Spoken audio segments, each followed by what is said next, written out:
Did you move to Texas yet? All right, for anybody who's just tuning in right now and maybe hasn't known what I've been up to, 10 days ago, I think, flew to Ukraine. So I'm in Ukraine right now. I'm in Ukraine, and I've been hosting a Dota tournament. I've been working on something that I can't tell you guys about, and I was getting ready for Allcraft. I've been getting ready for a whole bunch of things. And I definitely apologize for the lack of streams, but what I'm doing is for the streams, right? So it's one of those things where it like sucks and I feel bad, but also it was something that I need to do. What's the secret? I can't tell you the secret. What's your end game? Do you guys actually want to know what my end game is? My genuine plan, if I could do anything that I want to transition into being a Luigi. This is my end game. No, in all seriousness, I genuinely want to have a show every single night and gameplay stream after. So, you know how we do Allcraft tonight and then we do the viewer call-ins and then I do a gameplay stream? I want every single night of the week to have a different show. So like, one of the things that I've always wanted to do is do a general gaming stream with Sfan and Asmon and like Mizkif. Like if I could pick any three people, right, without talking to him, imagine if, you know, one night of the week it was me, Asmon, Sfan, and Mizkif, for example, and we just played completely random games. Like people picked games, we played new games, we played old games, and just did that, right? And then after that, do a gameplay stream. Then on another night, the science show that I've been working on for a few months now that's actually coming together quite nicely. And then after that, do that. Because for me, and everybody's different, right? I genuinely really like having the structure of a produced show. That's what kind of keeps me sane and keeps me going for a longer time. If that makes sense. Like, I like casting a lot. It gives me... Sometimes having more rules for yourself makes you feel more free. I don't know if anybody else has ever... Like, discipline is a good thing for me. Everybody's different. You can't forget McCool. McConnell is invited to literally everything I do, and he knows that. When can we find out? Is there an estimated date? I know when you guys are going to know, but I can't say when you guys are going to know. Hold on, what? The thing. I can't tell them why I'm tired. Yeah, I know. But, like, I just, like, keep trying to... I'm trying to, like, tell people... Because everybody's like, oh, you lost weight. Oh, it's really obvious that you haven't slept in weeks. And I'm like, no, it's cool. Like, no, it's totally all right. Yeah, I'm not eating or sleeping. I'm like, just like, but it's worth it. And like, you're like literally. It's not on track, guys. Dude, I love the haircut, bro. It's weird, isn't it? It's solid, dude. Look at my hairline. Are you looking at the stream? Oh, just a second. Let me get on. I was on their screen. Dude, I'm telling you. Okay. Just go ahead. It's not bad. You're laughing. That actually. Wow. No, it's good. It actually looks good. That's really good. It's good. That's actually good. Like, anybody that's fucking talking shit is a moron. Have you been taking this stuff? I'm on drugs. Oh my god. Okay. It's all right. You tell me working. all right. I've got to fucking do it then. It's working, dude. Yeah. The drugs is working, bro. Dude, and the fucking the bald spot that I had, I measured it before I started taking them. Uh-huh. It shrunk. Wow. So how's your dick? It still works. Okay, so I think how much should I talk about this? So I think it was in my head though. I thought that dude, thank you for the $5. I thought that maybe I jizzed less for the first week, but I've never quantified the amount of cum that I have. Yeah, that's something that you could do better, but you know, it's okay. What, actually quantify it? Yeah, just keep it up. That's the only possible thing. But I think I'm reaching like for something like to try to find some effect, but nothing, man. Like literally nothing. I'm fine. You feeling all right? You sneezed 6 times. Yeah, I feel great. I feel great, honestly. Even though I haven't gotten a lot of sleep, probably because of that. Yeah, I'm fine. I don't think sneezing is even a coronavirus symptom to begin with, so I'm not even worried. I think the really big indicators that you don't necessarily have, like you're not guaranteed to have, but like the really obvious corona shit, you can't smell and you can't taste. It's not like 100%, but if you have that, like you definitely have it. I think I've had coronavirus for 30 years then. There you go. Fuck. Yeah. Patient zero. Then what else? Oh, the one other weird one is your stomach hurts really bad, like abdominal pain. You're good. It's good. You're good. I feel like I haven't talked to you in forever. I guess It's been a while. I've been chilling. Actually, no, it hasn't been. I talked to you. Well, we talked off stream, but like, yeah. we haven't done streams together for like over 2 weeks. Cause of your teeth. Yeah. Yeah, but you're good. You're good now. I have survived. Dude, I finished my shit. I just got a new toilet tooth here. Dude, the fucking toilet teeth feel nice, man. Toilet teeth? What's that? They're made out of the same shit the toilet's made out of. Did you porcelain? Know that? Yeah. No, I didn't know that at all. Yeah, it's toilet teeth. It feels Great. so smooth, dude.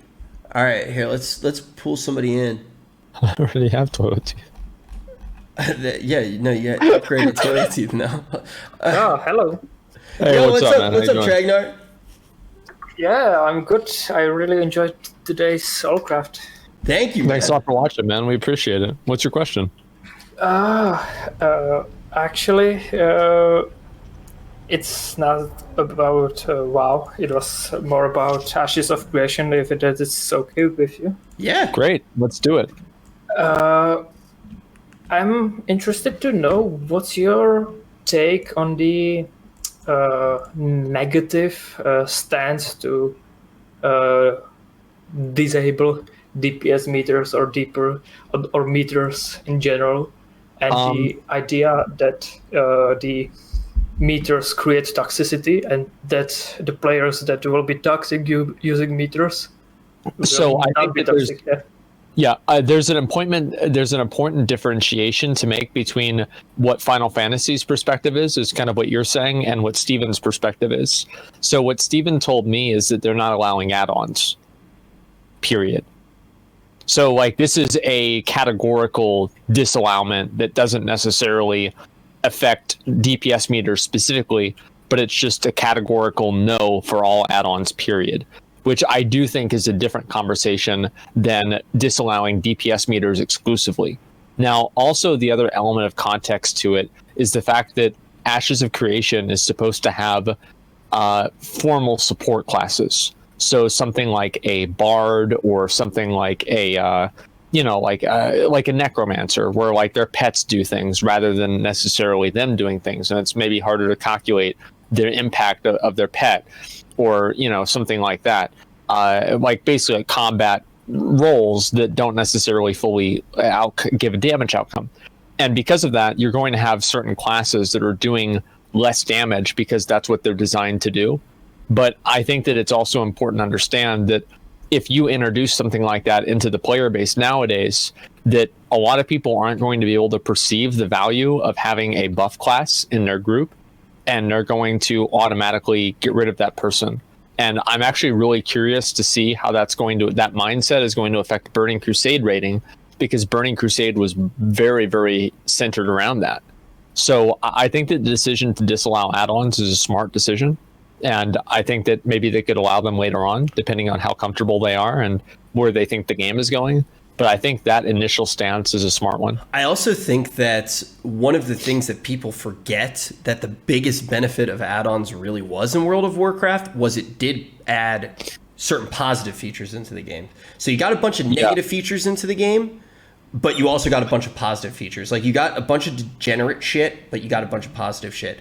The advantage that Ashes has that World of Warcraft didn't have is 15 years of World of Warcraft already making those decisions and figuring out what the positive things are. So you don't need the add-ons to get that shit added into the game, because it's already been added into World of Warcraft. So you kind of don't have to take the risk and have some of the negative shit added in, if that makes sense. Do you think it will also be that the making and reading logs will be difficult, or it will be just only like so limited that you will be unable to theory craft your own build, and you would have to just go to website that like people were data mining numbers and theory crafting there. I think that there's going to be a certain degree of theory crafting that'll be doable in game, but as with any game, you're probably going to need third-party resources in order to do it.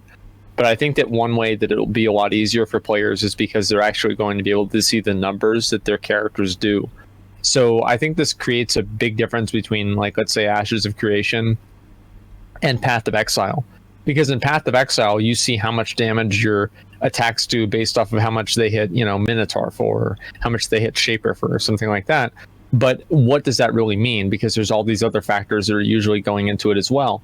So because there's more of a visible combat engine that you're interfacing with and seeing that occurs visually on the screen, it's going to be easier for players to make real-time decisions that are easier to understand and parse out without needing a third-party tool. So I do think that you will have people using third-party tools in Ashes of Creation, and I don't think that's an element of the game that's bad or good. It's just the nature of the way people play games now. But I also think that giving players some degree of numerical feedback of what they're doing in games is very important too, so they have an idea of if they're making right decisions or wrong decisions. Yeah, I think the thing with PoE as well, and why that example is interesting, even though this most likely will always feel different in WoW, one of the reasons why you don't need some of that stuff in PoE is because you fucking feel it, which is nice. Like when you talk about... Well, you do with some things, but like, let me give you an example, Rich. So Righteous Fire. Righteous Fire is modified by spell damage. And Righteous Fire is a degen aura. It's not a spell, and it does not hit targets. But for an average player, they see somebody goes into the circle and they die, and they will assume that they just got hit by Righteous Fire. I think that's a reasonable expectation for somebody to think. So whenever you have something that increases the damage that you deal with a fire attack, whenever you hit something with fire damage, it will not affect Righteous Fire in the same way. So those are like examples, well, and the thing understanding is, like what a degen aura is versus a hit versus these other things. I think and I agree with you wholeheartedly. Like when you get into the complexities of PoE, but at a simple place in PoE, if you're doing a certain amount of damage, the targets melt, and the target and those targets because you go up against things of a similar strength over and over and over again was kind of what I was getting at. I don't disagree with anything that you were saying. It just wasn't what I was necessarily looking at. So I think one of the things with WoW is it's a lot harder to feel your gear without the DPS meter and actually feel how much damage you're doing. And I think that that's one of the reasons why people love the damage meter so much. There are a lot of reasons that people love the DPS meter, but I think the more that you can feel being good without needing to look at a graph, the better place the game is in. Yeah, I totally agree with that. And maybe I have another small question. Let's do it. Do you want to see in the classic TBC for Lady Vash to have mind control in third phase? I don't remember if she had mind control in third phase or not whenever she came out. It's been a long time. Did she have it or not? Yeah, she did, and it was kind of removed, I think, before or after the first kill, like the one that was scuffed, that the GMs told them how many times it happened or so. If the mechanic was dysfunctional, I don't think it should be reproduced, but if the mechanic was functional and they nerfed it in terms of the difficulty of the fight, making it more accessible, I don't think it should be nerfed. I think that Blizzard should try as much as possible to introduce the content in TBC in its hardest form possible in order to preserve some of the difficulty and interest that players have with it. Yeah, because I think it would be like really cool to see how TBC raids will hold up with the 2.4 talents and the knowledge we have today without world buffs for the first time. Yeah, obviously world buffs play like a massive role, probably the biggest role by a mile in terms of like trivializing classic content. But I do think that TBC is going to suffer from a lot of the same problems that Classic has, with just a lot of these mechanics and things just not really aging very well. And I think that's kind of a problem that I don't really know like how to solve that, honestly. And I think that really it's just about making new content, and players just get better at, you know, doing certain boss mechanics. Like, for example, Gruul. Like, Gruul would be invalidated now in terms of like its difficulty because people have rangefinders. So like technology has improved to a point where the add-ons make doing fights much easier. And I think I can draw another more recent parallel to that is the way that Exorcist was able to use add-ons in order to make Star Augur a lot easier. It limits some of the potential mechanics that you can have, right? The second that you can have an add-on do the mechanic for you, and some of those mechanics that it takes out are actually fun mechanics, and it brings you to places where the mechanics that the developer, and this is why I've always, this is one of the things I've sided with the developers on, like, they have to put in some of the mechanics that aren't fun, otherwise nothing's going to be challenging because the add-ons do it for you. So, like, for example, line of sight mechanics are pretty much never fun, but a add-on isn't going to do the line of sight mechanic for you. You still need to duck out of line of sight. And I think that add-ons can push negatively into that area. This made me think about an interesting question. Do you think that the developers of WoW should try to make the game telegraph things in raids more, and at the same time for them to remove the assistant add-ons like weak auras and things like that totally from the game? I think that combat add-ons that help you better understand the fight are not good for the game because they create a subtle expectation that Blizzard will design the content around the add-ons. And at this point now, if you look at the way that a fight, like, let's say, what's his name? Unat in Crucible of Storms, or Mythic Ashara was designed, it's very clear that Mythic Ashara was designed for people to have add-ons for it. And I think the problem for that is that you have a lot of people who don't necessarily want to use add-ons. And also I think that add-ons create an artificial gap in skill between the better players and the worst players. So, for example, you have a bad player who not only has a lack of knowledge about the fight, but on top of that, they don't have the add-ons that give them necessary information to make decisions about the fight. So not only is the better player, the more experienced player, better at the fight, but they also have the multiplier of having these add-ons that trivialize certain parts of the fight. So I would prefer, like, in a perfect world, I don't want any combat add-ons. I think that if the boss can't telegraph the mechanic or can't teach you the mechanic is going to happen on its own and create its own sense of a timer by the nature of the fight itself, then maybe the mechanic shouldn't exist. Why is everybody saying I'm Sag, dude? I'm not Sag. I'm thinking about the fucking question, man. I'm not fucking Sag. Do you think Blizzard will get ever good at making the gap between bad players and good players smaller, rather than making it bigger with every decision they make? No, I think that it's going to continue getting larger because the only way to make it smaller is to make the game trivialized at this point. The thing is that back in the day, it was a lot easier for a good player to understand, or a bad player to understand what you needed to do to become a good player. But because of the knowledge of the game and how it's compounded over the years, it's made it much more difficult for a new player to be able to go in and understand what's required of them. And I think that's definitely a problem with the game, but it's not necessarily a problem that Blizzard can solve. That's my take on it. Yeah, I want to say, dude, thank you very much, Tragnar. I'm gonna try to pull somebody else in. Yeah. Thank you for those questions. Yeah, sure. Really, really great questions, man. Yeah, thank you. Have a great time. You too, man. Thanks a lot. Dude, did they make it so you can't say the R word? I don't think so. No, why? Dude, oh my god, I had such a 5-headed idea and your chat was being retarded. Yeah.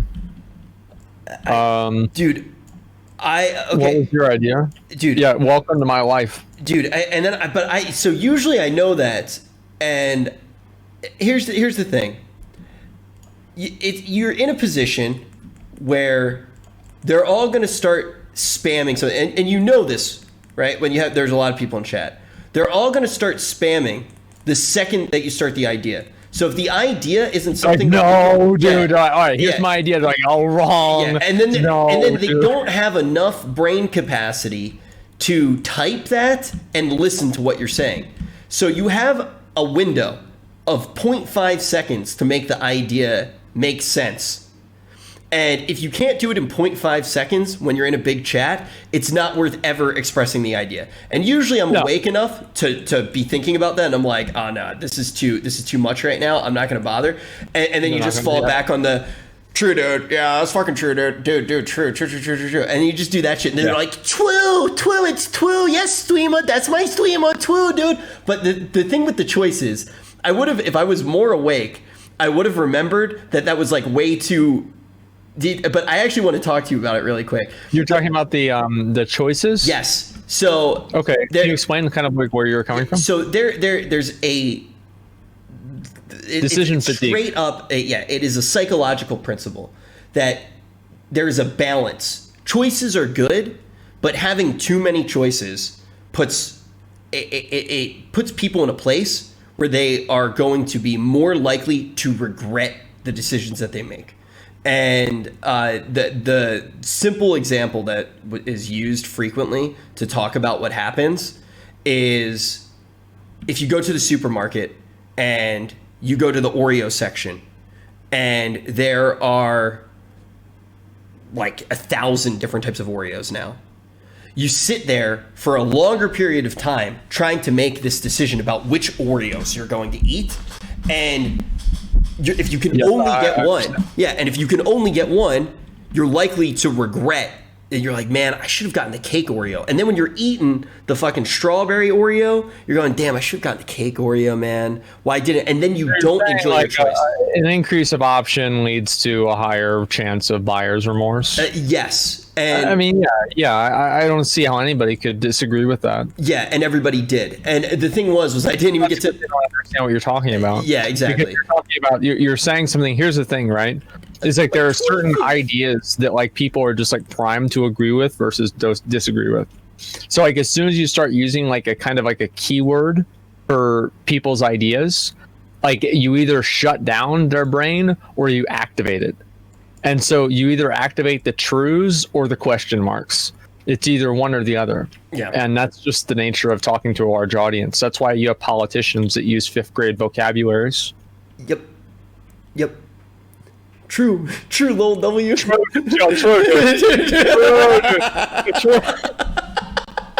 Oh, there you go, dude. Dude, you know what's I'm curious how you feel about this, and then we'll pull in the next person. It's my life is so much easier than your life when I'm streaming, cause like I don't know, like if somebody is being a dick, everybody goes like, oh shit, like it's really obvious that this person's being a dick. It doesn't turn into like spam. You know what I mean? Like even 10,000 people being here is way different than obviously like 4 times that, which is what you're normally sitting at. And like I would say I think my dashboard says my average viewership is probably like 2,000, right? And like super simple, super easy. And like I can't imagine what it's like to just always have like 40,000 people. Do you ever miss when you first started? I do streams on my second channel sometimes, and it kind of creates that same vibe. I don't really need to ever worry about that. I mean, like, it's not a big deal. Yeah, I mean, like, I think there's a lot of advantages, and like, there's a lot of really good things to having a small stream too, and a mid-sized stream. I think that it's just about kind of appreciating the positives and negatives to each thing. Yeah. Like having a really big stream is like really, really cool whenever something cool or fun is happening. Like you really feel like you're part of a movement, and you're part of something that's like happening and you're there, and all that. I think it's awesome.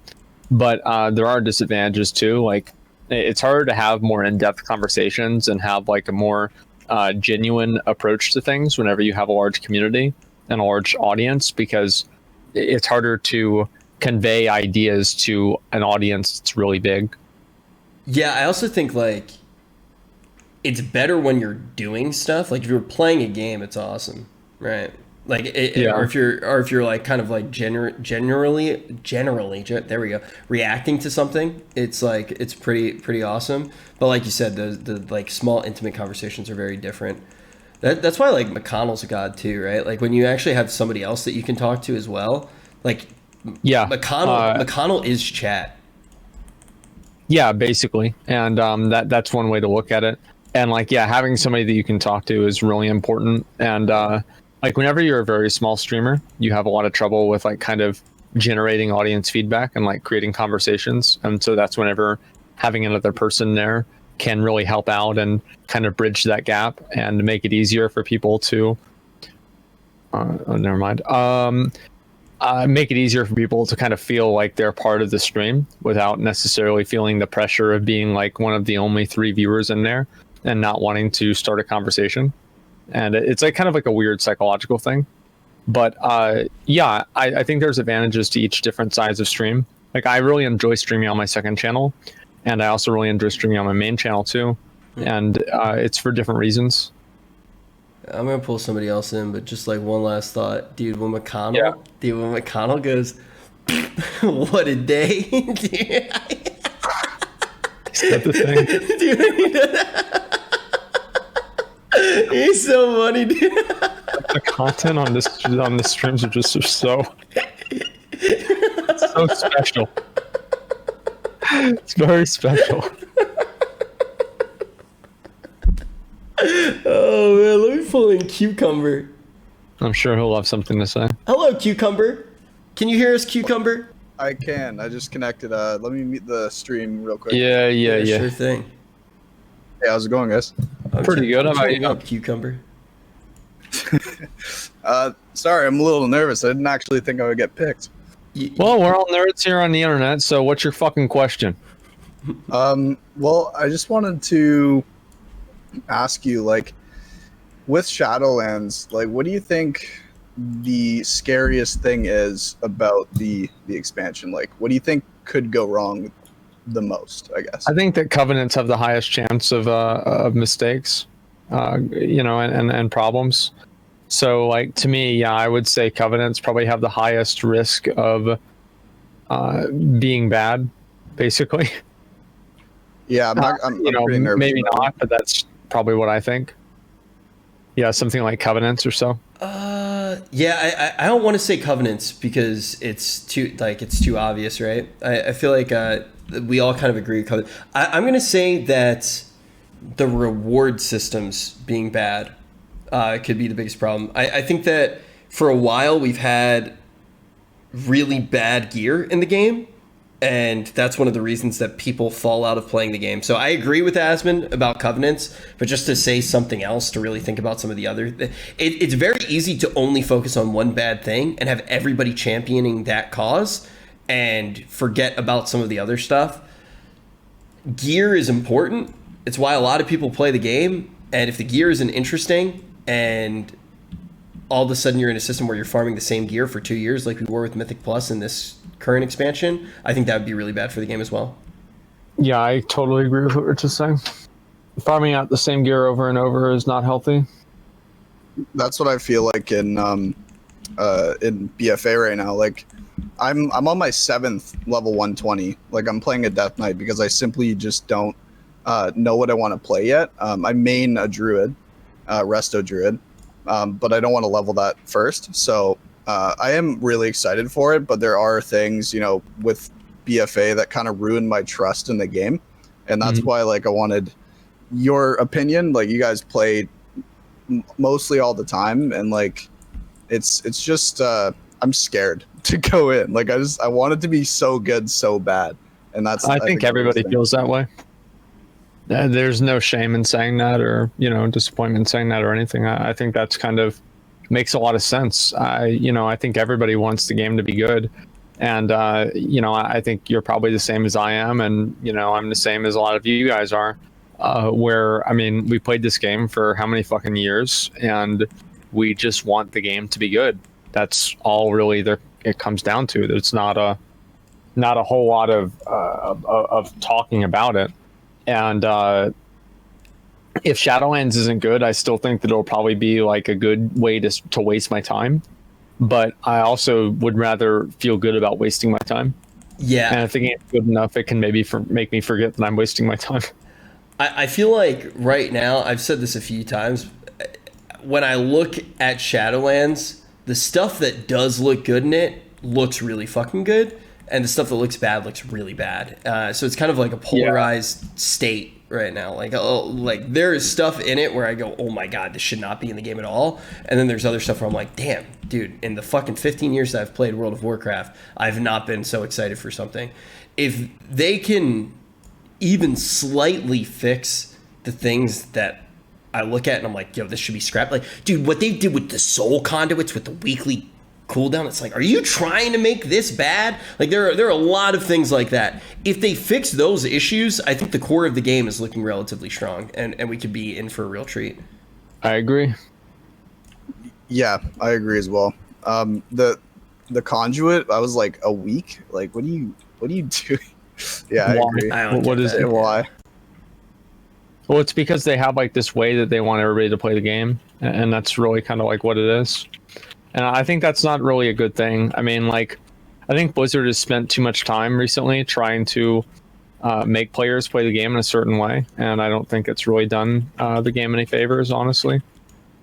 It's kind of a big issue that I feel like a lot of people aren't really noticing, because it's like kind of a big issue that unless you like spend a lot of time thinking about the meta of the game, you're probably not even going to pick up on it or even think about it because you're just playing the game.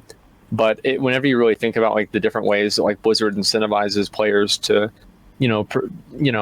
participate in certain content, like why do you have to go do Warfronts? Why do you have to go do X, Y, or Z? And whenever you see that, it does make it a lot more transparent, and in the process of that, less enjoyable. I think, at least. I am really excited for the loot options, like Rich was saying. I think it's going to be a really good thing. A lot of people are nervous, but I think giving the option to pick what you want, and then I think Rich was saying that you could also trade it in for currency if you didn't want any of the equipment. So like, I am excited for that as well. I actually hate that system, but I do think that I think that I understand what you're liking about it. I actually don't like that system though. I didn't want to say it on Allcraft. I'm concerned about the currency side of it too, personally. What are you concerned about? So I feel like I like when currencies are focused. And if a currency actually allows you to get a deterministic reward, it's really, really good. And I think that there are certain currencies where it's like, okay, this currency is a secondary progression system. So let's say you get your gear, and you get all of your gear through raiding, through PvP, and through dungeons. There are chase pieces on each tier, and then there's a currency that you're getting throughout it that allows you to bring that gear to the next level. I think something like that can be really strong, especially when it's deterministic. And that's why I actually think Echoes felt the way that Azerite should have felt throughout all of BFA. When Echoes were kind of in full motion, every time I got Echoes, I was like, oh wow, I can actually play the game however I want. I'm gonna feel rewarded no matter what, but there's an end to it. There's like an end to the treadmill. Residuum never felt that way for me. And I'm assuming that they're going to go the Residuum route. If they don't, I would be happy. Residuum always felt like a slot machine. It was a very obvious one, and I just hated that. And I'm scared that they're going to make the chest. I feel like the chest needs to have levels of RNG compounded in it. Yeah, I'd agree with that. I think initially as well, Titan Residuum was extremely hard to grind. Like initially when BFA first came out, and then as it progressed, they made changes to it, which made it a little bit better, but it's still like gambling. Sure is. Yeah, so it was weird because they didn't want you to grind it, right? It was this system that you got it passively as long as you checked in every week and showed your engagement level. They didn't actually want you to play the game and get it. And I think that was the dissonance that existed at the system at the very beginning. And I do think that they alleviated that quite a bit over time. It was an engagement metric currency for sure. It may as well. I don't know if you've ever played a mobile game, but when you log in, it's like 150% login bonus. Like, watch this ad. Titan Residuum at the very beginning should have just been that. Like, you've logged into WoW. like buy this store mount for 8,000% increased Titan Residuum. You can roll it for a random piece of gear. Yeah, I agree. Did you just lose an island, Asmon? No. You had your I just lost an island face on? No, I just lost brain cells from reading a tweet. Was it Belle Delphine's new tweet? Wubba lubba lub dub.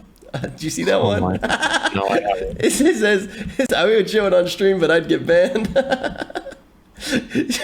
She's got a pickle Rick. Let's just say she got pickle Rick. I'm gonna look it up after this. Yeah, dude. But yeah, dude, do you have any more questions for us? I like where you're coming from with a lot of these questions. I'm actually pretty tapped out, but I just want to say I'm big fans of both of you and keep doing what you're doing. Thank you very much for having me on. Hey, man. Thanks a lot. for being here. Yeah, for sure, dude. Absolutely. Thanks.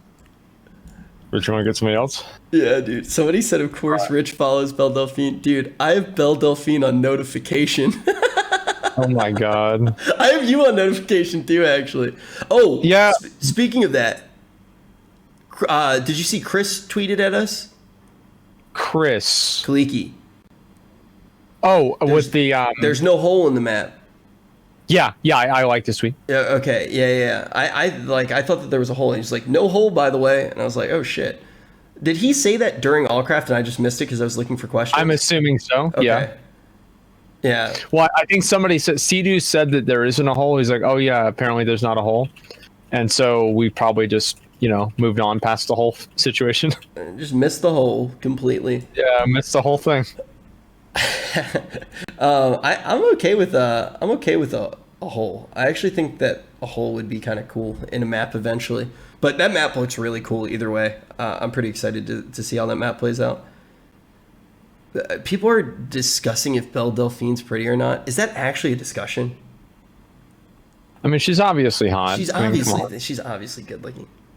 Did you see the one where with the collar?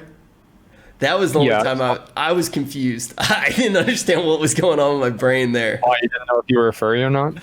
Am I a furry, dude? I watched that on a review.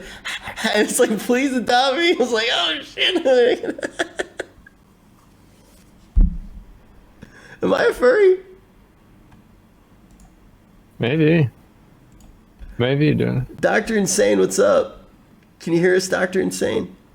Hello? Are you actually a doctor? I wish I was. I used to go to school for it. Dude, I can't believe I got in here. Let me mute Twitch really quick. Can you guys hear me? Yeah. Yeah, what up? Oh my god, what an honor. Wait, so why did you decide not to be a doctor? It was too stressful. I wasn't doing actual doctor, like, Pre-med? operations on people. I was going to go for a PhD and never went for it. Oh, that's cool. So you just play WoW instead? Play WoW. I actually switched. I make games for a living now. Oh, hell yeah. Oh, okay. Fuck yeah, dude. Congratulations. You happy? A million times better. Let me tell you, like, school is a little bit overrated. Fuck it, dude. I actually had a similar thing. I was pre-med, and then I ended up being homeless, and then when I came back, that's when I started making games too, and that's when I started focusing on that in school, and way happier for it. Yeah, no, I feel you, man. I'm glad you're happy. What question you got? So I've been thinking about this for a while. It's like a kind of sort of what your guys' thoughts on like this rabbit hole kind of conspiracy theory I have with Blizzard. Okay. Everyone, like, don't get me wrong, everyone's right about it, like, Warcraft kind of sucks right now. You can hear McConnell all the time, like, fuck this game and all that stuff. And I wanna be on, like, give them a little slack, guys, kind of side of things, but past couple of years, kind of hard to, But at the end of the day, I'm looking at stuff and I'm like, I'm wondering if it's not Blizzard's fault for a lot of the stuff we've been seeing, but Activision's fault. Why do you think it's Activision's fault? So being on the other side of game development, like you can kind of see the cogs and the wheels that turn, not with the designers, but like production, trying to sell the game, trying to get investors and all that, you know? And when they took over in 2014, that's when like things started to feel a little bit different than what we're used to. Took over? I'm pretty sure that Activision. No, they. I think that you're talking about whenever they bought themselves out of the relationship they had with Vivendi, right? Because they originally Activision and Blizzard merged in 2008. Yeah, and the Vivendi is a giant holding company, and it's kind of complicated how Crunch or anything would be affected by Vivendi, because when you actually look at why Vivendi exists, that's not really the reason that Vivendi and holding companies like it exist, and multiple game companies were under that Vivendi holding. Yeah. So I don't really think that 2014 was a turning point at all. But you continue. Well, anyways, like looking at when, wasn't it 2014 Activision became like the majority stockholder of Blizzard? I don't really think so. Not that I'm aware of. I don't think that they'd really become a majority stockholder because they're merged, so they would have the same stock. Because they bought the majority from Vivendi essentially. So like they took a little bit more. That's back, what I mean. Okay.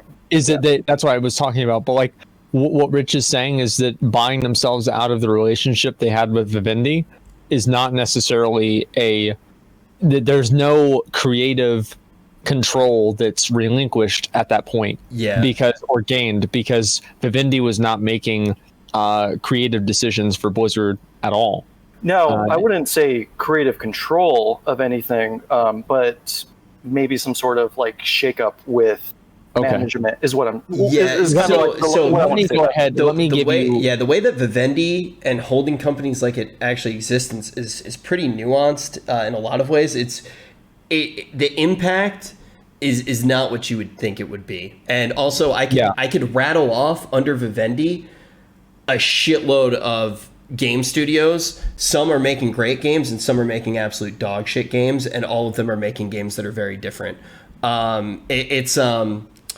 It's very much a business side of things, and so some business is definitely going to impact development, and that's not just in video games, right? Your revenue stream is always going to affect the product. That's just how the world works. But I don't believe that Vivendi had too much of an impact on that. I don't either. Here's what my conspiracy theory is, and I'll see if you can kind of see where I'm coming from with this. I think that the majority of the people that are on the board of directors for Blizzard Activision are part of Activision. I think that also they set expectations that Blizzard feels like they have to create unfair and unfun metrics and systems in order to meet those metric requirements that are created by the executives that are primarily comprised of Activision leadership. And I think what ends up happening is that Blizzard has to meet these guidelines and these deadlines that are not healthy for the games, but they're healthy for a profit margin. And that is something that's probably agitated by Activision, but it's also, I think that people give Blizzard too much credit by thinking that all of the mistakes and bad things that happen are a result of Activision and not actually just Blizzard making bad decisions, which I think is also the case too. It's probably also partially Blizzard just making bad decisions. I think you just worded it in such a way where, like, I'm reading chat right now, like I really fucked up in my question. I think what you just said is what I was trying to come. I know. That's also don't worry about chat, right? Like, it's all good. Like, watch this. Dude, lol W7 on a stack, dude. Lol W, Keck W7, no dude. Shot. dude. Yeah. Like, look. You gotta let that criticize. Like, look at that. You're gonna do whatever the fuck they want to do. You know, everybody's having a good time. I get where your question comes from. It is important to think about different things like that, though, because there's some decisions when you look at something like Vivendi, right? It's like, what's the reason that happens? It's most likely you're trying to get more. You're trying to just have more money to play around with. Even though you're going to lose some money on that money, eventually you will be able to make a better product that gains more money, right? Like that's why some decisions like that happen. Now, what Asmon's talking about, I definitely think is really important, because there are some decisions where, and I always bring up this thing that I heard Mike Morheim say one time when he came in to talk when I still worked at the company. And it was basically this idea that there are brand withdrawals and brand deposits. And he just always talked about how you are winning when you are just making all of these brand deposits over time. You're making the game and your fan base and all of these things grow. The brand withdrawals are when you cash out on that just to make money. And World of Warcraft, in a lot of ways, was and Blizzard was based around just always making these brand deposits and just making the brand stronger and stronger. And when they were doing that, they were still profiting a whole bunch. I think that there was a shift at a certain point when they started making more and more brand withdrawals, and that's what's felt. But I don't think that is the only reason that the game's in the current state that it's in. I think that when you just look at what audience wanted over time, it's developed a whole bunch. The game is 15 years old, which is going to present its own challenges, and I think the developers mess up all of the time. I don't think all of it is just corporate greed, but do I think that some of those structures have an impact? Yeah, 1,000%. I completely agree with what Rich is saying. Cool. Man, sorry, I'm still kind of in shock. I'm in the room right now. It caught me off guard. I was just at work here, like, what the fuck is going on with Discord? Oh, shit. Yeah, do you have any other questions before we move on to the next caller? No, that was pretty much it. And from what you guys said, I'm glad I was kind of enlightening myself from what you guys had to say. Dude, thank you, man. Thank you guys. Love the streams, but not only that, I love you guys too. Well, we love you as well. Thank you very much, man. I appreciate your support. Take it easy. Peace. Somebody said, if Activision's so bad, why is Call of Duty so good? Why is this one Call of Duty in the sea of other bad Call of Duties really good? You're right. I think that I think that Warzone is the best. It is by far the best BR that's ever been made, and I don't think any other game even comes remotely close to it. But I think Warzone. I think Warzone is really good. I just think which other game comes even remotely close? I just don't think that that's fair to the BR genre. Is that okay to say? Like, yes, it is. If I think if a lot of people are going to play BR right now, that they would play Warzone, but like, dude, you got to give like H1Z1 credit. You got to give Fortnite credit, right? Like, I feel like Fortnite is good at what it does, but I think that Fortnite's problem is that it has such a high skill cap that it makes it hard for new players to get into it. Fall Guys best BR. Fall Guys best BR. I don't think that Fortnite's the best BR for that reason. And I think that it has a lot of like unnecessary mechanics that are confusing to players. Dude, and like the skill gap in players makes the game like unapproachable for new people. But that shit's also cool. Like I think that when you look at it is cool. I think it is cool, but I think overall I think Warzone is the best BR. And also like Apex is not even remotely close. Like Apex has so many problems, or it did whenever I played it. Like every single Apex game feels the exact fucking same. It's not dynamic at all. Yeah, I think the thing with Call of Duty, right? Like I think the biggest problem that people have right now is based off of hackers, which is obviously it's the worst problem with like all online games nowadays. Yeah, and like I hold that against Warzone with a huge grain of salt, right? Like obviously that is an issue. It's an issue that a lot of games have. Some people are able to solve it, other people aren't. Nobody goes into making a game being like, "Oh yeah, we want to have hackers," right? PUBG Yeah, is I the haven't- best, bro. I think PUBG It was in 2016. It was amazing. PUBG did a lot of good stuff. Yeah. PUBG, walked or crawled so Warzone could run. All right, let's pull something in here. Eurasia. Hello, Eurasia. Oh, hello. Hello. What's up, dude? What's up? Chilling, man. Just having fun. Actually didn't expect. It was You what? It was a nice surprise. I didn't expect to be here. Oh, well, yeah. Welcome. Welcome. How you doing, man? What's your question? I liked classic stats on equipment like plus attack power, plus spell power, hit, crit, etc. What do you think about that if you pass it to retail in Shadowlands? Could you repeat the question a little bit? I was a little bit confused. In classic, you have stats like plus spell power and Oh, yes. plus attack, etc. Right? Okay. I think it's cool and it feels good to progress when stats are like that. Let's talk about each different stat in Classic and how I feel like each one's valuable. I think attack power is a dog shit stat that has no place in the game. It's basically just a ghetto version of your main stat. So it's like attack power is just a shitty version of strength, or it's a shitty version of agility. I don't like attack power at all. I think that it serves no purpose in the game. It served no purpose in the game. But whenever I talk about like spell power, I really like spell power. Spell power is really interesting. It feels really good, I think. When I was progressing in Classic, well, like Molten Core and BWL, I felt I'm hitting harder every time. Yes, when I get a new year. And you can feel those numbers, and you can see the coefficients, and I feel like that's rewarding for a player to see. And I think that Classic WoW does a great job at telegraphing that and teaching players what's happening. So I completely agree with you that I'd like to see more things like that come back and return in retail WoW. I'm kind of curious, actually, really quick, Asmon, to ask you a question off of that, because you didn't like attack power, but like with spell power, for example, what did you think about different schools of magic having their own spell power? Like frost spells do this much, frost and shadow does this. I thought it was unnecessary complication, but I like it in terms of an RPG perspective. But I don't think that it. I don't think it's really that great. Okay.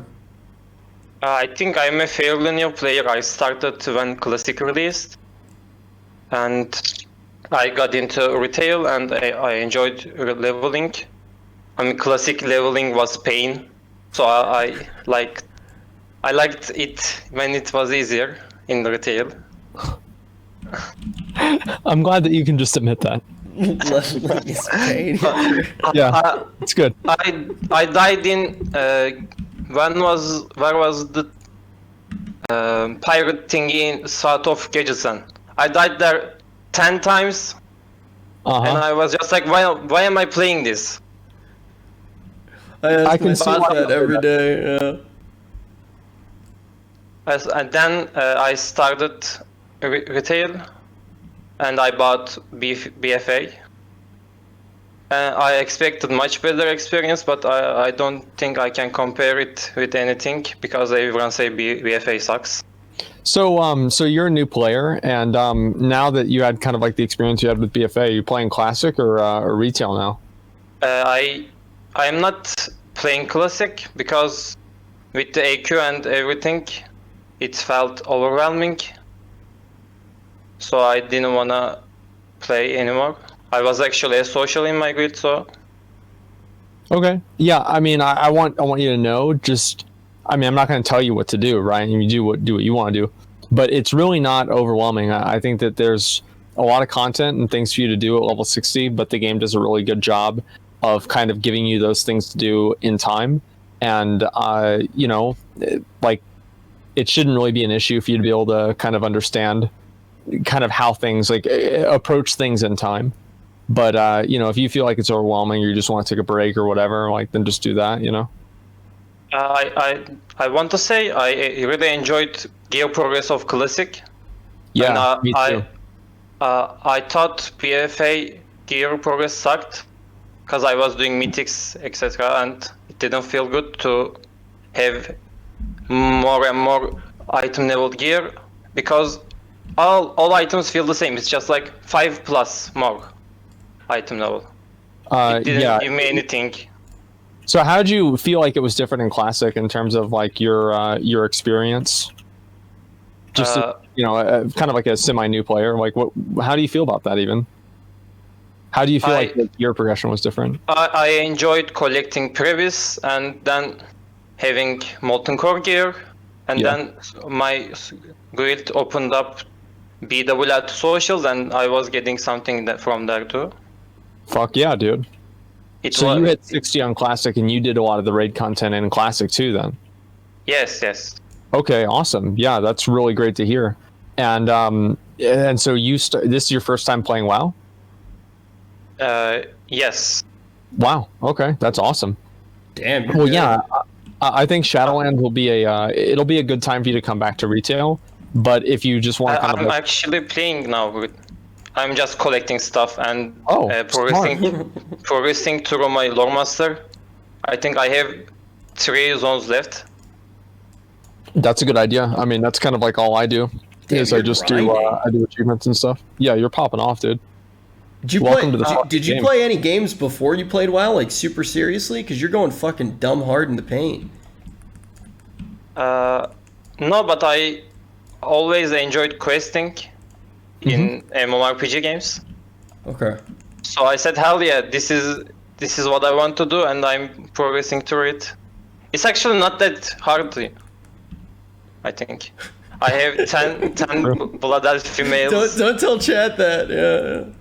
Yeah. And I'm doing quests on that characters. So you just have a bunch of blood elf females.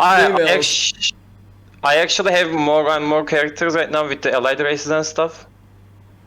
What country are you from, man? Turkey. So, don't they have porn banned in Turkey? Yes, but so you have to go to Blood Elf females? No, you can access easily with VPNs and stuff. Smart guy. I like that. But I like playing with pretty characters. Okay. Alright, that's good. It's great, man. Well, yeah, I mean, it's awesome to have new players coming into the game. Yeah, 100%. It's awesome. And so I'm glad you're enjoying it. You just inspired me. Asmon and I are doing an advertisement next week, and now I just found a new way to help sell it, dude. There you go, dude. It's Blood Elves? Yeah, Blood Elves. We're sponsored by Blood Elf females, dude. Yeah, there you go, dude. Dude, thank you very much. Dude, next time I see a Blood Elf female in the game, I'm going to say hi, open it to you. We'll think of you. Man. Okay. Thank you for your question. We appreciate it. Thank you very much, man. Thank you too. I really enjoy your content. So see ya. Hey, thanks a lot, man. I appreciate it. What a dude. Dude, you know, I had a realization. We've never had anybody come in during a viewer call in or tweet at us or anything and been like, yo, I met my wife while watching Allcraft. I met my husband while watching, and I feel like that happens all the time with shows like at like football games and shit like that. And I don't think we've made it until somebody like is like, man, I was in chat, I was spamming Papegas, I was like, man, like Asmongold, Rich, you dumb, like fuck, and then this beautiful girl came up to me and he's like, I think Rich is dumb too, and we've been married ever since. And like, I don't think we've made it until we hate your stream every night. We're raising our kids to hate watch you. Yeah. One day, dude. One day. My DMs are open if you want to hang out, Rich. Jeez, man. 20%. 20%. I lost 1%, dude. What do you mean? I went down to 18% women. Oh, shit. Yeah. I don't know, man. Pretty upset about it.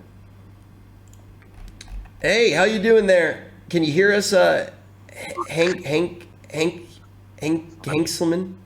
Yeah. Yeah, I didn't. I was just having fun with because I've been a few weeks like coming to the stream. I mean here, and then I like to talk with the people on the waiting room. Yeah. And I mean, I just want to say I really like for example, Asmongold, I really like your content, and Rich as well. I like your streams as well. And you're gonna come to the transmog contest? I mean, I was once in your transmog comp. I was EU, and I was the paladin that had I think it was ICC or like the Death Knight. No, it was Ulduar, the Death Knight helm, and then there was I had the Nile Alliance, and I had the Nilotha Mythic shoulders protection, but I think it was Fleshing XD. I don't know if you remember, but I remember when I was there. Okay. Yeah, it was like dark set, and then I had the combination with the shield and the sword that I had enchanted, like it's Firelands sword 104, and not sure what the shield was, but anyway. But I've every week the tried shield to was get the your heroic Bethtelax shield, wasn't it? I guess yes. Mm-hmm. I mean, I had another like Mog prepared, but I decided to go with that. It was like Alliance themed. I think it was pretty unique, to be honest. I mean, I could have gone with that, but I wanted to do something like more original. Like I didn't want to go with the boring kind of way. You don't want to be like just the traditional Firelands. Yeah, because and like I really don't want to like. I mean, Asmon remembered it, man. That always blows me away. I mean, he literally remembered your shield, man. Yeah, I mean, the thing is, like, I because there's always, if you are Horde, you have Horde themed transmogs. If you're Alliance, you have Alliance themed.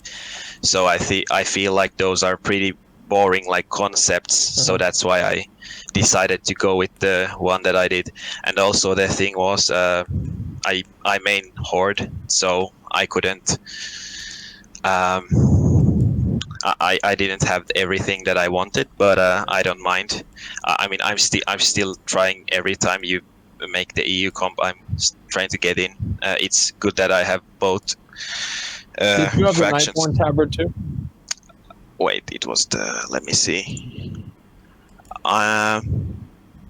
It was the. I think it was the Argus Reach. Wait, Nighthold. Oh wait, it was probably yeah. It was the Nightfall and tabard probably. Yeah. Yes. It's good to see you. Yeah, thank you. Yeah, it was a pleasure to be there. When I got in, I was actually really happy. My brother was visiting the town, and he was. Watching the stream, he doesn't know anything about the. If I remember stream, correctly, you were standing on the left side of the room. Yeah, I mean, yeah. I think the demon hunter that was next to me was fucking amazing. Yeah, his transmog was very nice. I tried to get. I would have gone with my demon hunter, but it didn't have the item level to get in, so I had to go with my paladin. Yeah, it's like one of the unfortunate things. Well, anyway, what's your fucking question, dude? What's your question? So,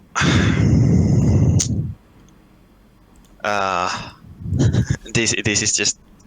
Can I collect my thoughts for a little? Yeah. Yeah, while you're doing that, man, I'm just gonna say every time Asmon does it, it blows me away, dude. I start fucking pogging out in real life. Every time he fucking remembers so much, like I literally, IRL just start going like, the first time that it was actually cool, like I was actually like, what the fuck, was when we were at BlizzCon the first time when they were telling us about BFA, and some dude walked up to you and was like, yo, this is my name, I was in Transmog competition. You're like, yeah, you had the fucking wrong belt, idiot. Yeah, and I was like, what the fuck? Yeah, I was like, oh my god, my friend is actually Rain Man. Like what the actual fuck? Yeah. Like, it was, oh man, like this shit every single fucking time. I can't even fucking remember, dude. I can't remember what I've done for the last 10 days, bro. And you're just fucking sitting there fucking, you remember that dude? Well, to be fair, I don't remember what happened the last 10 days either, but man, that one belt that dude had 6 months ago, oh shit, that was fucked up.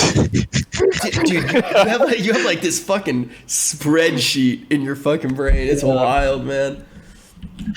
I mean, first I would like to say, like, for my concern to the Shadowlands, they're probably going to fix it, but the scaling for old content, like, if it's really like you can do Molten Core at level 10 and stuff like that, like, also how are they going to scale it, like, because from in Legion when they did the pre-patch, like, before that, I was clearing the Nighthold Mythic for Transmog, like, weekly. And then when I went to do it after the pre-patch, like, we wiped, like, let me see which was, it was the fucking Tichondrius. We wiped to Tichondrius, and I was pretty shocked that we were so, like, downgraded. I actually wouldn't worry. They've already spoken to it, and I think it's going to be fine. The way that they're actually going to scale it, they're making sure that people are going to be able to farm the old content. Do you think that the wiping was structural based off of the way? No, it was actually like because the DPS and stuff like that. Because of obviously, if you have better gear, you can skip kind of the mechanics mostly, and that's the fun if you do the old raids. But it still was like I didn't like it, and I wouldn't want it to happen on this expansion either. But also there's like some of the bosses, like for example like Jaina or Ajara, like how are you going to solo those in few expansions after? But also another one question is I mean thing, like they should add some of the more like collection achievements, I think, because I mean I'm missing a lot of profession and pets, and I think they should, like, for mounts, obviously they probably gonna add, but I think they should add a lot more like milestones. I mean, some people have like fucking almost 600 mounts, and some people have 400. That 400 is a cap, you know. Yeah, I agree with you there. I think that, like, so I'll give you a really, really good fucking point that, like, hammers home what you're saying. Is I remember whenever they added the 100 mount achievement, whenever it was added into the game, this was in Burning Crusade, there weren't 100 mounts in the game that you could have at one time. So it was impossible to get this achievement. So the moment that you saw the first guy in your server who had that blue dragon hawk, holy shit. TBC? No, the achievements were added on October 14th, 2008, and Wrath of the Lich King came out a few months later. But the achievement for 100 mounts was not obtainable until later on in the expansion of Wrath of the Lich King. Yeah. So it was the Wrath of the Lich King pre-patch, which occurred in Burning Crusade. Yeah. But I think it was really cool whenever they had there was a possibility that you would be able to see that first person.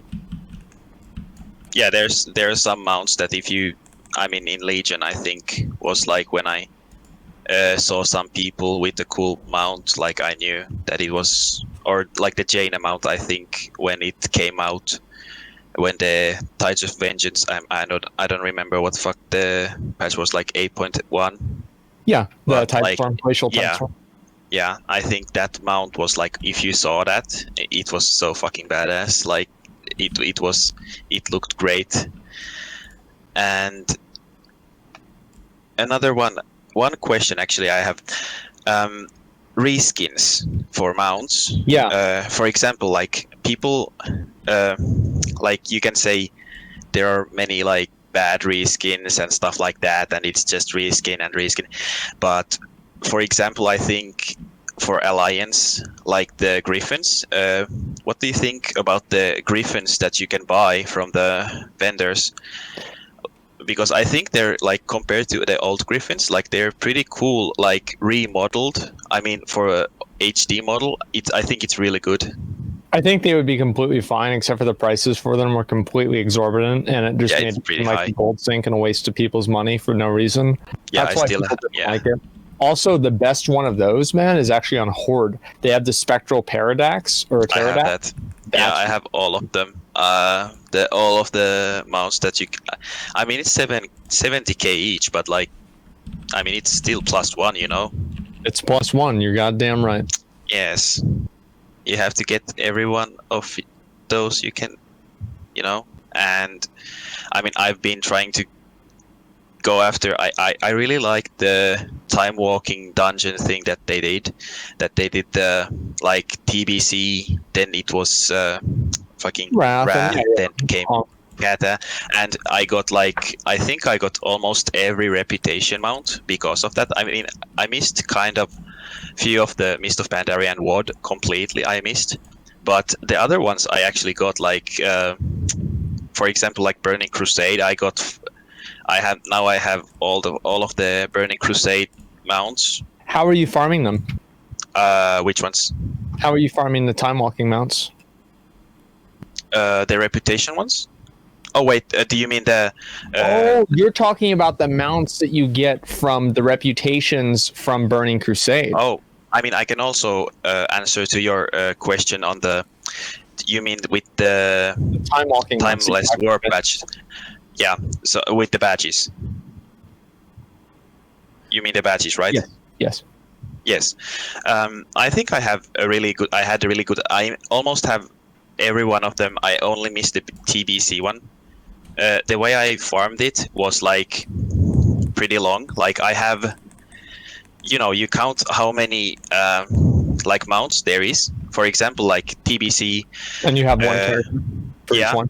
That's very smart. Yeah. And then you do exactly. And even though because it was the like every week, you know, you would get how do you say it?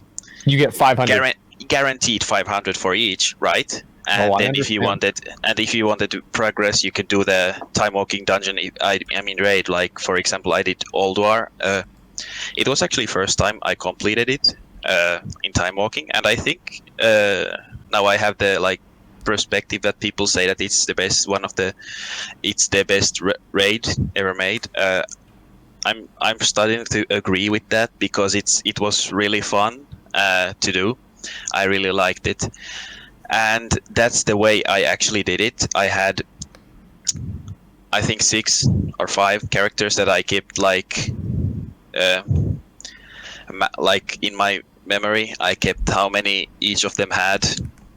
So then I would just do it.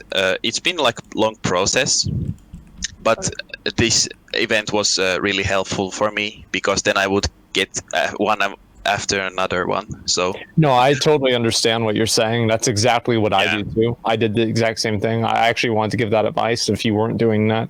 But yeah, I agree. Do you have any other questions? I don't think so. But I'd like to, for you, like, about the your mount collecting, like. Yeah. I mean, you go pretty hard after the mounts, but. But you still got a small dick, Asmon. Dude.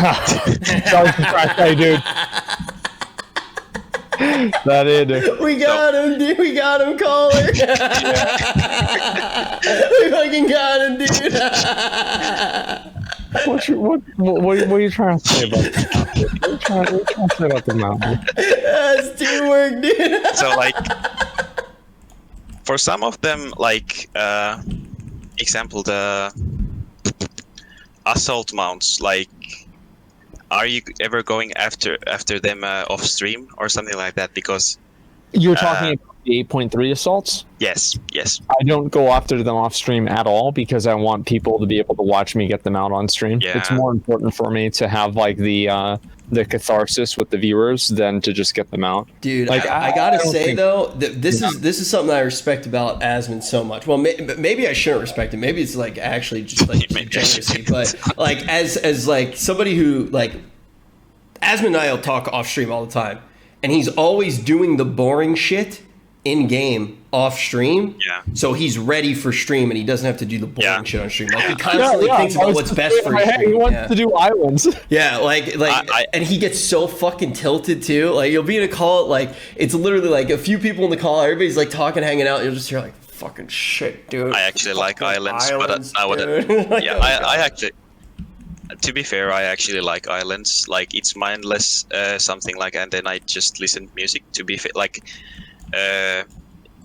in 8.3, you know, when the neck level increased, I was the first in the guild to get 75 before the reset. And when I was like went to like Narcolis, you probably don't know methods like retribution. Yeah. And I like went to his chat and I said, "Yeah, I'm level 75 about to be." And then what is it like casual? And then he's like, "No, that's pretty good." Dude, Yeah, of course yeah, it is. dude. It's fucking insane, dude. You're farming the fuck out of it, man. Congratulations. Yeah. Yeah, So I mean, that. Go ahead. Yeah, and also, but now that I don't have like reason to go there, I have all the mounts from there, and then I have all the Warfront mounts. I only missed 3 assault mounts, so More than Asmon. I have and I'm pretty happy like what I've like accomplished. I've got the deadlines done. I have the Faceless one. I have the Black Serpent of Ner'zhul. I have the fucking Mythic +1. The Keystone Master, but it was pretty. It's pretty. It feels pretty good accomplishing them. But I'd like to see you like go after. Yeah, I mean, I understand what you mean. What do you want me to get? What mount do you want me to get, dude? What is Dude, it? Asmon just eats boogers. I mean, I would have said like Rustvader, but I know you have that already. I guess like Gmod actually, like Gmod is it's really cool, and obviously it's pretty hard to get. And I know It's like not. Next time I do it, I'm gonna get it actually. let's go. Hell yeah. All right, man. Well, thanks a lot for your call, man. Yes, thank you. We're gonna give people some more time, but thanks a lot, man. Dude, thank you, man. Yes. Take it easy. Have you guys have a good day. Yeah, have a good one. Bye bye. All right, dude. Peace. Let's see where the fuck, dude. I'm trying to farm out, dude. You want to talk about boring content? Dude, I'm wait, I farming gotta out correct you something really quick. You're so you're talking about this one mount, and you called it a pterodax. It's actually the spectral Pterror wing. I looked it up. Yeah. You called Well, it I was pterodax. referring to its name. I was referring to it as its distinction and its designation as a. Actually, it's a Pterror wing. I double checked. Dude, Yeah. and also, I was thinking during that last call, if you were a Rain Man, I'm Tom Cruise. Okay. It's pretty cool, dude. I'm like the Tom Cruise of Twitch, dude. That's great, dude. It's fucking sick, dude. It's super similar, right? Because like if you replace poker, or sorry, if you replace blackjack with streaming, it's like the same shit. Tom Cruise can't fucking play blackjack without Rain Man. I can't stream without you, dude. Dude. Okay, dude. We're fucking counting cards, bitch. Yeah, I guess so. I'm Tom Cruise. Oh, man. Should we pull in another one, or should we play Fall Guys, dude? I'll do that. You want to do one more and get your run done? Yeah, we'll do one more. Yeah, I figured you were gonna finish your run. Hello, cute is cute. Hey there. Hello. Up there. How's it going, boys? Oh my god, I actually didn't expect to be here. Oh, welcome to this Welcome. show, man. Thanks a lot for tuning in. I appreciate it. How you doing? For having me, I'm doing really fine, not rich. What'd you say? All right. What's your Sorry, I'm doing really fine, Mr. Not Rich. Oh. Okay. All right. So, what's your question? Oh well, I was just curious about maybe World PvP. Yeah. Like, it hasn't been that much of a focus lately, or maybe more accurately, never. Yeah. And by that I mean I liked in BFA that they added all the new systems, the bounties. Actually, it's something to do other than just being an asshole. Yeah. So, yeah, maybe if they added a bit more content for people like me that like ruining other people's fun. What do you want them to add? Maybe like a bounty system for players under level 30? I don't know. No, not for low. Not like killing low level people. I mean high level, like max level stuff, and encouraging people to go in war mode and actually fight outside in the world. You know. Yeah, I think overall war mode is a good thing. Like, I think it's good that they added it, but like you said, it's all about just adding additional rewards. And I think that sadly, the first thing that needs to happen is they need to make the world more stable before they do that. And I don't know when that's going to happen, but if it was more stable, I wouldn't mind if there was like a juicy reward or some sort of currency that you could get from being in war mode and actually making world PvP something that can be rewarding. It's obviously something that's frustrating, and I think it's the reason that they have avoided it in the past. But there are times when it's done the right way that even in Classic WoW, it's some very memorable stuff will happen if world PvP is incentivized. Yeah, like that's after playing Classic as well. It's been quite a shock, like trying retail and not having anything anymore, especially since Flight has been added. And well, yeah, I mean, I'm just a boring person that plays World PvP and nothing else. But Well, yeah. it's always important to have things that you like to do. I mean, I like the Battle for Nazjatar, like fundamentally. The implementation was obviously bad because it was really laggy, but the idea behind it was great. I liked it a lot, and so I'd like to see more things like that added into the game. And I do think World PvP has a place, but the problem is that World PvP usually is kind of, it's like, it's very like opt-in, and people generally only opt into World PvP whenever they know they're going to win. So like, it's like, I don't know if you've ever had like the situation where like you're questing alongside somebody of the opposite faction, and then two other people show up of that other person's faction, and then the person that you've been questing with peacefully for like the past half hour decides to have a burst of courage and start attacking you with the two other people that are now there on the same faction, and then they kill you together. These types of things are not necessarily, this is not really good gameplay. And I think that, like, fundamentally, like, World PvP is not fair almost all of the times. And you can say that's, like, kind of interesting, but I wouldn't really expect people to enjoy something that's systematically unfair at a regular basis. So, like, for example, like, right now, like, the biggest problem with World PvP is the fact that the factions are so imbalanced that you're outnumbered whenever you go out to World PvP. And you're still outnumbered even though the rewards for participating in war mode are much higher.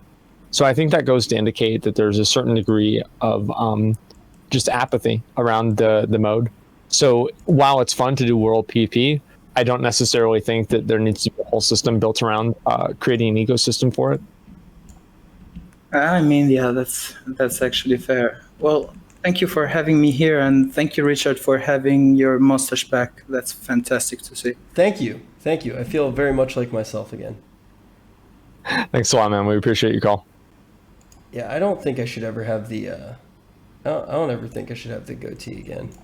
I just did it as a Shroud joke, Yeah. I was like, oh shit, dude. As I make my way to the Lich King, have you thought at all about who you want to have on Allcraft next week? No. Not really. Have you?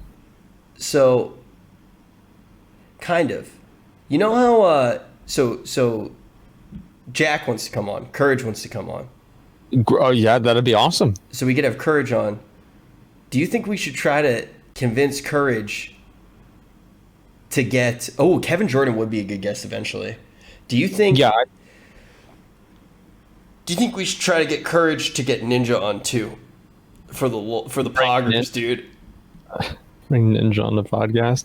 But like... Dude, I want... Go ahead. Funny to hear him talking about playing classic WoW. Dude, it would be really funny. And then see, the thing is like Jack knows a shitload about WoW. But I think if we just even have just Ninja sitting there, dude, it'd be kind of like, you know, and then like fucking McConnell can come in and shit. But Ninja, remember that clip you made about me 6 months ago? Remember that? Dude, McConnell and Ninja can finally bury the hatchet, dude. Yeah, that'd be dude, great. I feel like that would be super poggers, man. Like, and I never say poggers. Like, but if we had Ninja on, it would legitimately it would be poggers. You're obligated to do that. All right, so I think I'll ask Jack. I'll see if Jack wants to do it. He literally tweeted it. That'd be great. He texted me, so. Yeah, we wanted to do Shroud for the longest time, and now that he's back, maybe one of these times we can actually get Shroud to come on the show too. Maybe closer to Shadowlands, whenever he's like getting back into WoW. Because like right now, I'm pretty sure he's just pretty much farming FPSs. Yeah. I'm down for Shroud literally whenever. I feel like right now he's probably like doing his own thing. Well, he's busy, right? I mean, like, because he's got to like reestablish himself on the platform and just like maintain his schedule. I mean, that's his job right now. He's like probably on the road to affiliate right now, you know, just like grinding it out. He's got to get those followers. So, but yeah, so I asked Jack, and I'll try to see if he can get Ninja on as well. Dude, imagine if we had Ninja. Have you ever talked to Ninja? Not really, no. I've never talked to Ninja. I've literally never talked to Ninja before. Dude, I think I was like over at the house whenever Cloaksy was on the phone with him, but that was about it. It was like 3 years ago. People were like, just do Jack. But dude, it's fucking Ninja, dude. It'd be funny for the memes. Dude, like, what if we just had, you know da-da-da-da, you know that meme? Yeah, I know the meme. We could just have Jack on and have Jack talk. But we could do like the Dade Dene technology and a ninja face.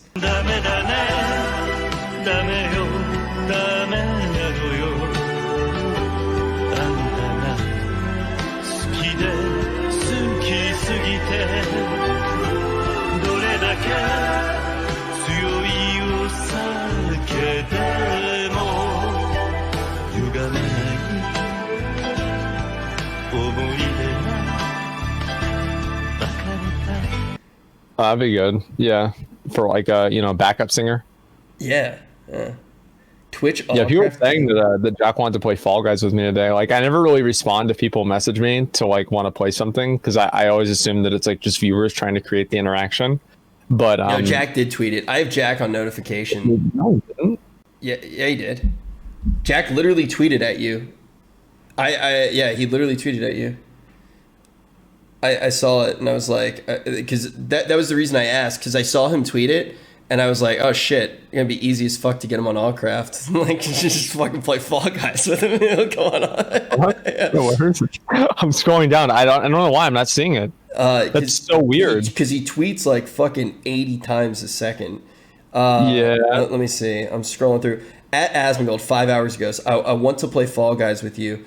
And then somebody said yes, then somebody said no. And then he said, you need a new Tim for a couple of days. Dude. Okay. All right, I'm gonna get this out. The game installed, by the way? Yeah, it's ready to go. Oh, fuck yeah. Okay, let me just log over. I'm gonna get the mount first. I'm playing. I was farming all of the rare spawns in Vale for a hunter only survival hunter. That? Dude, I just ripped a nasty fart. I've been holding it in. I don't have. Dude, proud of you. Yeah, I don't have my mic like filtered, so I'm pretty sure people can hear my farts now. It's kind of cool. That's awesome, dude. I didn't get it. Are you fucking kidding me? Coxie's actually been doing really well recently. It's really good to see. Dude, everybody's been doing really well, actually. Like, yeah, it's been insane. Like everybody who's not streaming WoW has been doing really well.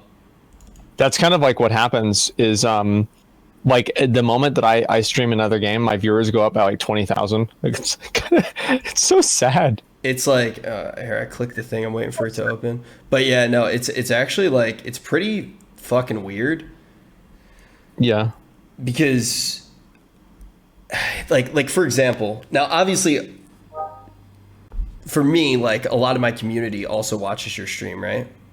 Yeah, sure. But if you're streaming, like overall viewership is straight up higher in WoW. Like I feel it a lot. Like I think if you didn't stream WoW, it would die. It's actually crazy how many people tell me, they're like, yeah, dude, I started playing WoW because of you. I'm like, what? Really? Like, that's crazy. Yeah, like I don't know, man. I actually like, I'm not just gassing you up because you're my friend. Like I genuinely believe like you do a lot for the fucking game. I try to, and like I want to be like as supportive as possible to the community, 100%, man. Like I kind of noticed that too. Like I remember like one time I logged on and like nobody in the last section had more than 1,000 viewers, and I thought to myself, I'm like, oh man, this is sad. Yeah, it's like, I mean, it makes a lot of sense, right? Here we go. I think this will work. Like started Taco Bell because of Asmongold. Oh wow.